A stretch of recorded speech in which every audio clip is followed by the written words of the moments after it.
Ang mabuting balita ng Panginoon ayon kay San Mateo. Noong panahong iyon, lumapit si Pedro at nagtanong kay Jesus, "Panginoon, makailan pong patatawari ng aking kapatid na paulit-ulit nagkakasala sa akin? Makapito po ba?" Sinagot siya ni Jesus, "Hindi ko sinasabing makapito, kundi 70 ulit pa nito. Sapagkat ang paghahari ng Diyos ay katulad nito. Ipinasya ng isang hari na pagbayarin ang kanyang mga lingkod na may utang sa kanya. Unang dinala sa kanya ang isang may utang na 10 milyong piso.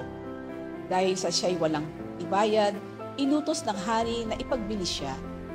Ang kanyang asawa, mga anak at lahat ng ari-arian upang makabayad. Nanikluhod ang taong ito sa harapan ng hari at nagmakaawa. Bigyan pa ninyo ako ng panahon at babayaran ko sa inyo ang lahat. Naawa sa kanya ang hari, kaya ipinatawad ang kanyang mga utang at pinayaon siya. Ngunit pagkaalis niya roon, ay nakatagpo niya ang isa sa kanyang kapwa-lingkod na may utang na 500 piso sa kanya. Sinunggaban niya ito at sinakal, sabay wika, "Magbayad ka ng utang mo." Naglumuhod iyon at nagmakaawa sa kanya, "Bigyan mo pa ako ng panahon at babayaran kita." Ngunit hindi siya pumayag. Sa halip, ipinabilanggo niya ang kanyang kapwa-lingkod hanggang sa ito'y makabayad. Nang makita ng kanyang mga kapwa-lingkod ang nangyari, sila'y labis na nagdamdam. Pumunta sila sa hari at isinumbong ang nangyari. Kaya't ipinatawag siya ng hari. "Ikaw, napakasama mo," sabi niya. "Pinatawad kita sa utang mo sapagkat nagmakaawa ka sa akin. Nahabag ako sa iyo. Hindi ba dapat ka ring mahabag sa kapwa mo?"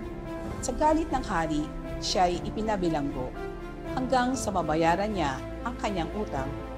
Gayon din ang gagawin sa inyo ng aking Amang nasa langit kung hindi ninyo patatawarin ang inyong kapatid.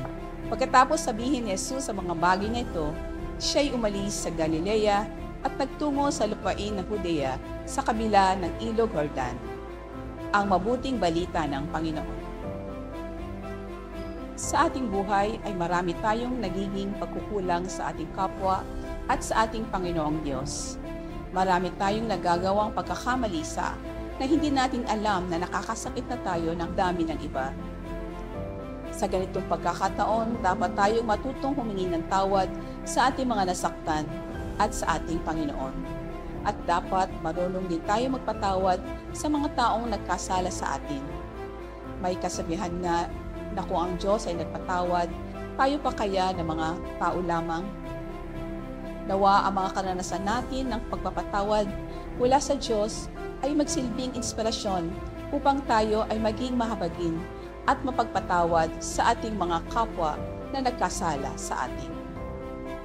Manalangin tayo. Panginoon, maraming salamat po sa biyaya ng buhay at kalakasan ng katawan na aking natatanggap araw-araw. Naway magamit ko ang kalakasang ito upang lalo kong maibahagi ang iyong mga salita. Panginoon, tulungan mo po ako maging mapagpatawad sa mga taong nagkasala sa akin at matutunan ko rin pong humingi ng tawad sa mga taong nagwan ko ng kasalanan. Ang lahat na ito ay samot dalangin namin sa ngalan ng iyong anak na si Jesus, kasama ng Espiritu Santo, magpasawalang hanggan. Amen.